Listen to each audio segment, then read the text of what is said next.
some of the more modern, I guess, philosophers, like, I can't remember his name now, say suffering is just part of life. So, who's saying this? Like Buddha or Scott Peck are saying, suffering is part of life, we should suffer. And you're saying, no, it's not necessary. So can you maybe expound on that a little bit? Naturally, suffering human beings have to celebrate their suffering, isn't it? What else do they have?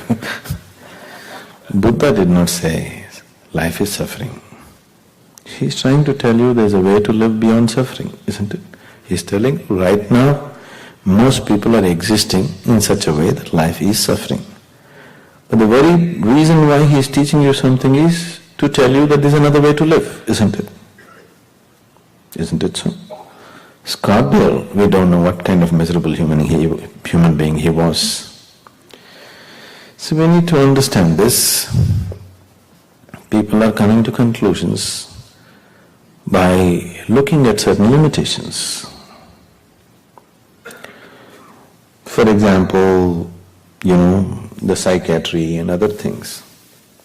People like Freud, they have come to many conclusions about humanity which are utterly nonsensical. It is just that because they studied only sick people, they never got to study a Buddha, isn't it? They studied only mentally sick people. With that they're making conclusions about whole humanity. It's not so. Now, if you can create suffering, you can also create something else, isn't it? Do you see who you are, whatever you may think you are right now, your personality, your identifications, all these things are fine. But fundamentally, if you're really alert and listening to me, you cannot sit here as a man or a woman. You can only sit here as a certain life energy, isn't it? Yes?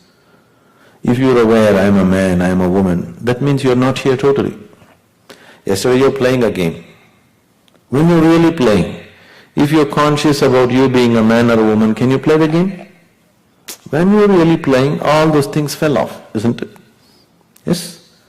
Who you are, your identification, your qualifications, your nonsense, just in a game, did it fall off? For a few moments at least? A simple game, throwing the ball at somebody. Do you see your big identities just fall off so easily? If you don't pay attention to it, they fall off.